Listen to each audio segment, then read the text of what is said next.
And after a very long day of driving, we have made it to the northwest of Thailand. We still got over an hour to go before we even check into our hotel, but we're here in good time, making it to the spot. As you can see our car there in the background, fully decked out and ready. I haven't filmed something like this in a while. This is a serious trip with serious guys, and we're gonna be looking for some serious snakes. So let's get serious. Peace your ass. All right, seconds after it got dark, got our first snake of the trip, and it's a familiar face, something you definitely expect to see here, especially in this wet weather. It's a beautiful kind of sunbeam snake. Yeah, I was gonna say northern, but this is a very, very north, and it's the same as you get in the south. But this one being very cooperative. Usually they're always hiding their head, but you're getting a good look at its head there and a good look at that incredible iridescence. Uda's shining the light from like a different angle, so you can really see it. But yeah, not gonna spend any time with this. We're kind of in a rush to get to our place, so gonna let it go.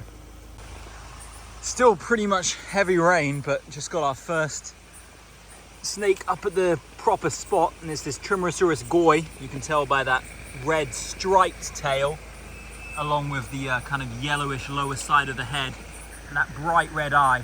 Not gonna spend too much out with this because we're probably gonna see a lot of them in this rainy weather, and we got bigger fish to fry. But here's another snake, let's go. Seconds after getting out of the car, Perinya just spotted this Parius margaritiforus here.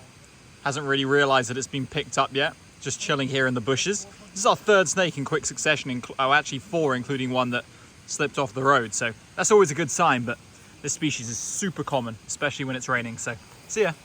Seconds after that slug eater, I just spotted this checkered keelback, I think, in this pond. It's swimming away now. Maybe he'll come out again in a second, but that's all we're gonna see.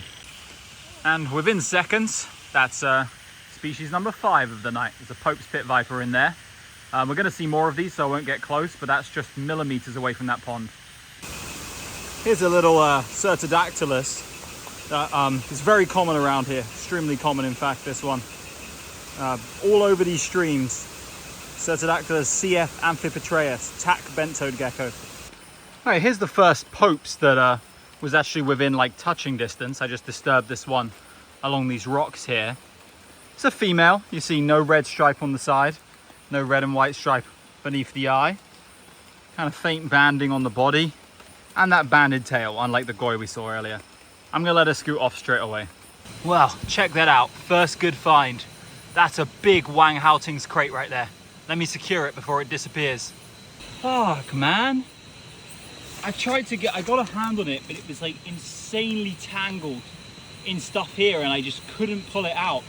And I didn't want to hurt it, so I let it go to go under this log, and I flipped the log, and obviously it's disappeared down this huge hole there. Fantastic. Well, at least I saw it. It was in shed anyway, so I would have just filmed it quickly and let it go, but first decent snake. All right, so me and Terry just executed an all-time great high-up bronzeback catch. This one was, I don't know, maybe going on 10 meters almost high in a tree. And we managed to hit the branch of a stick, and I caught it gently as it kind of glided down. And this is Vogel's bronzeback. Only the second time I've ever shown this species on my channel, and the first time I've ever shown a proper adult. It's superficially quite similar to Dendrolaphis cyanochlorus, the blue bronzeback. Of course, it was originally in that group. It was actually that species originally, but now it's been split, and you see this one far less blue on the anterior third than the true blue bronzebacks we've seen in my past videos. And as it goes back down the body, it's got kind of these stripes here. This is a very, very distinctive feature of this northern group. But yeah, it's actually only maybe the third time I've ever seen this species alive. So a really nice find for me. The guys are actually going to leave it. I guess it wasn't too interesting for them, but for me, this is something I really wanted to find. So we came up here and we got it down, and you can see it expanding its neck there. Don't be fooled, this one was biting me quite a lot actually. It got me right on the finger and was just chewing while I was trying to remove some leeches, which have shown up all of a sudden. But this is a good find on the first night, and makes up for losing that big krait a minute ago. Oh, check this out, guys. Here's something cool to spice up the night. This is the Keo flying frog, Rhacophorus keo. And this is only the second time I've ever seen this species. The other time was also in this region, but at a different spot. I just saw a frog eye shining from a bush, and I could tell it was some kind of Rhacophoridae, and when I got close, I just saw that iconic pattern. Very, very happy to see this. Kind of superficially similar to Wallace's flying frog, but a little bit smaller and not this black web between the feet as well. But damn, that's beautiful. Let's go. Down in the village, just grab this little Trimerosaurus goi, and because it's not pouring with rain now, you can definitely get a better look at it. This one is a male. You can see skinny with the really, really strong, well, strong for this species, strong dark banding on the dorsum. And yeah, like I said, very thin. These aren't super easy to tell apart from the females. They haven't got the obvious clues, which other species like popes and stuff do. But they're pretty nice, these guys, for a sort of Albolabris complex viper. Probably one of the nicest. I'm just gonna let him scoot off into the bush from which he came. All right, we wrapped up at the last spot, and on the way back, got yet another species for the night. Typical rainy night species here, little Parias bird moray pretending to strike. Look at that. These Pariatidae literally never evolved to bite, but they did evolve to fake strike. The reason they evolved not to bite is because their dentition doesn't really allow them to bite. If you watch the way that they eat slugs and snails, it's a very specific motion and doesn't translate well into opening their mouth and like biting as a defense mechanism. So they kind of just sit there looking goofy. Cute snake though. Oh, he's calm now, relaxed. And there we are. Second krait species of the night. Look at that. In the rain, tiny juvenile Bungarus fasciatus. Still kind of yellow like these northern ones can be at this size. In the south would be almost completely white at this size, but look at that. Oh. All right, car engine off, and now you can see this one under my filming light. Absolutely beautiful little banded krait. Look at this thing. So small. I mean, I've shown like some juveniles in the south on my channel a long time ago, but I remember that video didn't get many views, so this time you guys can see in all its glory, little baby, pretty beautiful little northern banded krait. Look at that thing. These guys are super, super docile, so I'm not too worried about picking up this extremely venomous snake. You wouldn't see me doing that with that black and white one earlier. That's part of the reason I lost it. You know, I was trying to be careful with the snake hook, and I just wanted to get it properly by its tail. But yeah, it's kind of late now. I mean, it's after 1 a.m. in the morning and we're on the way home. This is a great highlight little way to end the night, and I'll catch you guys tomorrow. All right, welcome to another day here in northwest Thailand, and things are looking up. Blue skies for the first time. It rained heavily all morning, but now here in the afternoon we've had a solid 2 to 3 hours of sunlight. We've been up here in the mountain villages, speaking to locals, getting info. We're gonna get back out tonight and grind for it. Just gonna check out some new spots now, and then after that, we'll see where it takes us. Whew. I got out of breath. Let's go. All right, so we just went down to poke around by a stream and check out a new bit of habitat that no one has searched before, and look what showed up in the middle of the pathway. Look at that. It's a Rhabdophis chrysargos, speckle-bellied keelback, northern form, I believe, tenacerim form. This one, really nice. I've shown these on the channel before. In fact, we found a couple last time we came to this area. I think they featured in my video I posted back in May or early June. But yeah, they're quite pretty, these, honestly. Look at that. They got a nice green upper body, the kind of red head, and the blue on the body when they're a bit defensive is fine. And you know, these are in the Rhabdophis genus, which a lot of people associate with being venomous, potentially toxic. But this species actually has no venom glands, no neutral gland for storing poison, and no venom gland. So you'll see I'm just handling it completely freely here, not worrying about it biting at all. And I wouldn't be worrying even if it did have a venom gland, because I've handled this species a lot in the past and it pretty much never bites. But great to get something during the daytime out here. Cute little snake like this is a very, you know, good species to encounter in the daytime. Not always you get these guys, usually just find them sleeping at night, and they're not super common anyway. It's one of the keelback species which you're always happy to see. But I think I'm going to let him scoot off. Maybe the other guys want to take some photos, and I'll introduce them in a second. Okay, I'll introduce the team properly while we're here. We have Peter photographing a keelback, and you of course know Harinya and Mali. Say hello. Hi. Oh, a cooperative snake. Very good. Okay, look what I just grabbed outside the multicolored school wall. Look at this beauty. Which one do you think, Siamensis? So that was crazy. We just drove all the way out to this village. And the second we arrive in the village, I spot a snake zooming along the floor. And it's this beautiful redneck keelback here. We'll get an accurate ID, just check if it's Siamensis or not. But it was moving super fast on the road. I thought there was a good chance I'd lose it. But you saw it hooding up in that first clip. It was absolutely beautiful. Now it's kind of gone back into like a chill state. Obviously the species is quite venomous, rear-fanged, hemotoxic venom, but I'm not worried. The species pretty much never bites. And this is a beautiful one. Like, I love that yellow between the scales there. That's gorgeous.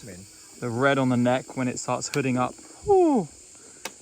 Nice. Daytime snake again. Another keelback. Look at that. Thank you, Pete. You guys know how much I love to do a little sunset intro to the night's herping. And unfortunately, the view of the huge mountains in Myanmar are covered by the clouds right now, but it's a beautiful sunset. As you can see the sun coming through the mountains there, casting its light upon this cloud. And there's a little bit of drizzle in the air, but absolutely exquisite up here in one of the most beautiful regions of Thailand, the northwest. All right, nothing for the first few minutes, and then look what we get at once. So there's a little juvenile popes down here, and take a look over to this tree. You see there is, oh, I'm falling, Fowlia, checkered keelback, and then a little bit higher, another popes, this time adult male. So 3 snake, 1 tiny area, 2 snake in 1 tree at this brand new spot. Pretty funny, honestly. Damn, look at this scene I just walked up on. Holy shit. Look at that. This black-barred keelback is eating a horned frog. Wow.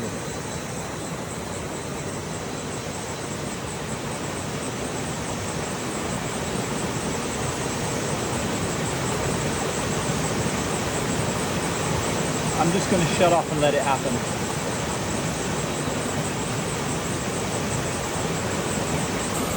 Okay, I managed to gently move some vegetation away, and now you can see this predation event going down.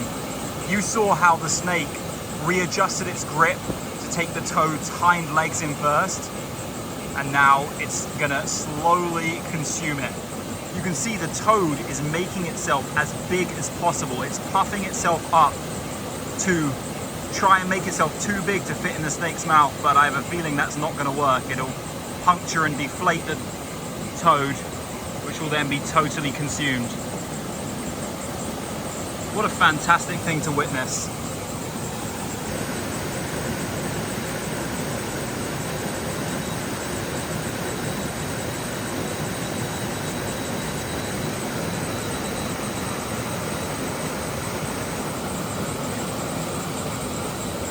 And here he goes. Got it into his mouth enough.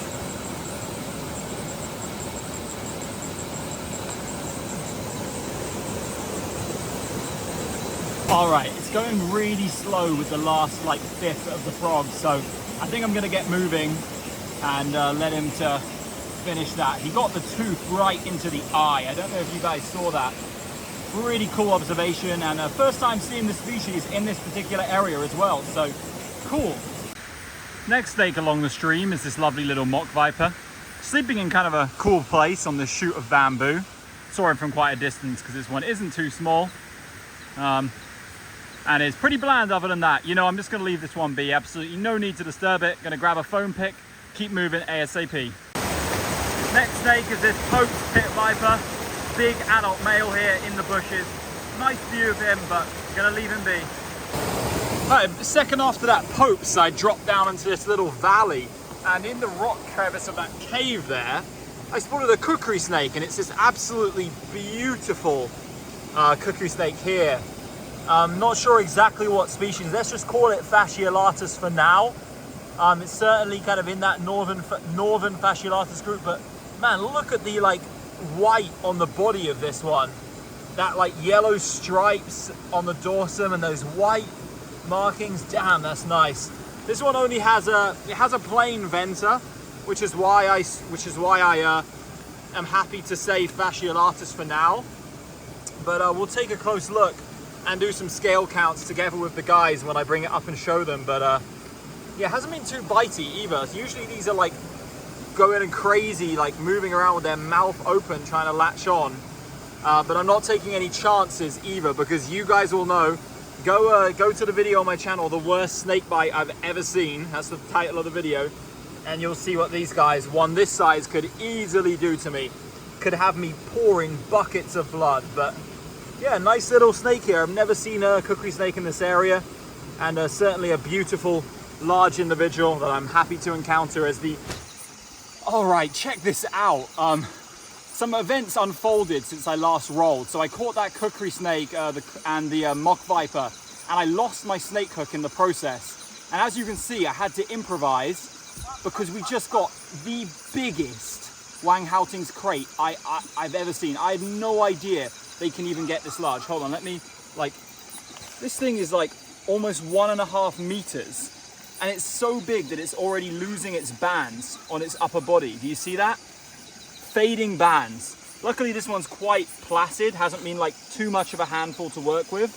And this stick that Parrot gave me is also very good. But oh, it's making some strange movements there. You see that? This species is not one I want to mess with. Like, it's very closely, it's sort of between Candidus and Multicinctus. And from what I know, these have incredibly toxic venom. And from what I've experienced catching these in the past, they are not shy to bite. And a bite off one this big, I mean, there's a high chance of that being fatal. So I'm going to be really, really careful with this, using this long stick, keeping it at bay. And let me take some close-ups in a second. So yeah, here you can see it in my hand, like dangling down. Huge. I did not think this species could get this big. This is like as long as the longest Spungerus candidus we've ever found. And I found a lot more candidus than I have this species. And you can see it doing this interesting like neck arching defense there, lifting its head. And what I find crazy is I've never seen a krait with bands that are fading with age before. That's kind of wild. And you can see the kind of what clearly differentiates the species from all other kraits in the country, including the narrow-banded candidus in the north, is that not only how narrow these bands are, like very, very, very narrow, but also the fact that they don't get wider on the neck. You can see they just stay extremely narrow on the neck with a big gap between the first band on the neck and the head.